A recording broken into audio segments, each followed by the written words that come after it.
ప్రతి ఉదయం దేవుని వాగ్దానం అనే కార్యక్రమానికి ప్రేమతో మిమ్మల్ని ఆహ్వానిస్తున్నాను. ఈ ఉదయకాల సమయంలో దేవుడు మన కొరకు ఏర్పాటు చేసినటువంటి వాక్యవాగము లూకా సువార్త 11వ అధ్యాయము 13వ వచనాన్ని ధ్యానించుకుందాం. లూకా సువార్త 11వ అధ్యాయము 13వ వచనాన్ని ధ్యానించుకుందాం.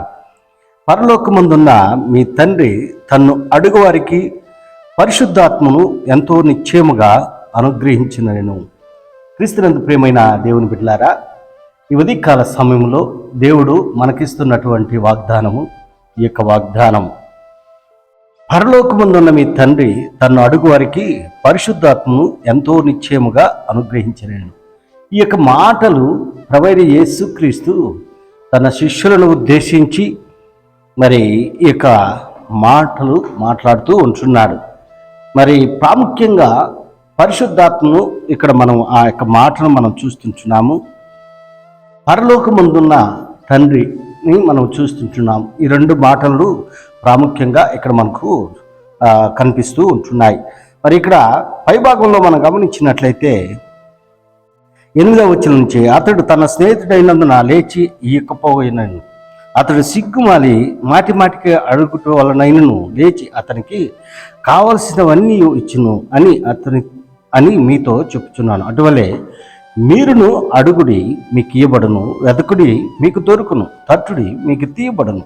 అడుగు ప్రతి వానికి ఇయ్యబడును, వెదకువానికి దొరుకును, తట్టువానికి తీయబడునని మీతో చెప్పుచున్నాను. అడగటము, తండ్రిని అడగటము అనగా ఇక్కడ పరలోకంలో ఉన్నటువంటి తండ్రికి ఆత్మీయ కుమారులకి ఉన్నటువంటి సంబంధాన్ని ఇక్కడ మనం చూస్తూ ఉంటున్నాము. మరి పరలోకమందున్న అటువంటి తండ్రి తన ఆత్మీయ కుమారులు అడిగినటువంటి దానిని ఆయన దయచేస్తాడు అని ఈ యొక్క మాటల్లో మనం చూస్తూ ఉంటున్నాం. ఎందుకనగా అడుగు ప్రతి వానికి ఆయన ఇస్తానంటున్నాడు. నువ్వు అడిగేటప్పుడు నువ్వు ప్రతిదీ పొందుకొని ఉన్నావని విశ్వసించిన ఎడల ఆయన మరి నీకు అడిగిన ప్రతిదీ దయచేస్తాడని మనము మరి విశ్వసించేటువంటి వారిగా మనం ఉండాలి. అడుగుడి మీకు ఇవ్వబడును, వెతకుడి మీకు దొరుకును. వెతకాల ఏంది అని అంటే, మొదట ఆయన రాజ్యమును ఆయన నీతిని మనం వెతికినప్పుడు అవన్నీ కూడా మనకు దొరుకుతూ ఉంటున్నాయి. అందుకే అంత మాత్రమే కాదు, మరి ఒక ఎగ్జాంపుల్ ఇక్కడ మనం చూస్తుంటున్నాం, ఒక ఉదాహరణ మనం చూస్తుంటున్నాము.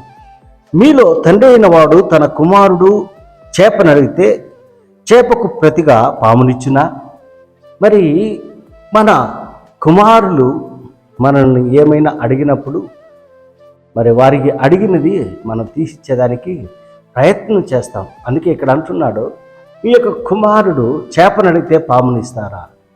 అదే రీతిగా అనగా అక్కడ తండ్రికి కుమారునికి ఉన్నటువంటి సంబంధం, మన కుమారులు మనల్ని చేపలు అడిగినప్పుడు మనం పాములు ఇవ్వం. ఎందుకనగా మరి దానివల్ల హాని ఉంటుందని మనకు తెలుసు. అందుకే మన కుమారుని మనం ఏ రీతిగా మనం ప్రేమిస్తూ ఉంటున్నామో అదే రీతిగా పరలోకమందున్నటువంటి తండ్రి మనల్ని ప్రేమిస్తుంటున్నాడు.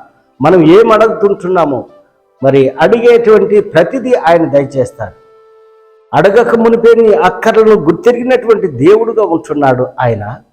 మనం అడిగేటువంటి ప్రతిదీ ఆయన నెరవేర్చేటువంటి వాడుగా ఉంటున్నాడు. అందుకే ఇంకా కింద భాగంలో మనం గమనించినట్లయితే, మరి గుడ్డును అడిగితే తేలునిచ్చిన, కాబట్టి మీరు చెడ్డవార ఇండియు మీ పిల్లలకు మంచి ఈవులనియ్య ఎరిగి ఉండగా పరలోకమందున్న మీ తండ్రి తన్ను అడుగు వారికి పరిశుద్ధాత్మను మరి ఎంతో నిత్యముగా అనుగ్రహించినను.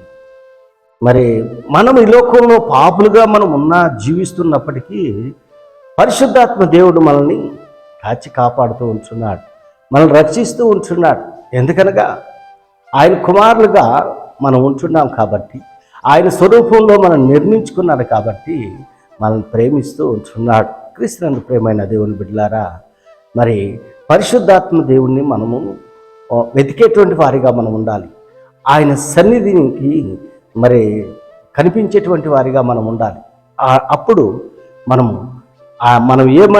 అడుగుతూ ఉంటున్నామో, మనకి ఏమైతే అవసరతలు ఉంటున్నాయి, మన అక్కర్లను ఆయన తీర్చేటువంటి దేవుడుగా ఉంటున్నాడు. మన అవసరతలను తీర్చేటువంటి దేవుడు, మన అక్కర్లను ఎరిగినటువంటి దేవుడుగా ఆయన ఉంటున్నాడు. కాబట్టి మనము అడుగువారుగా ఉండాలి.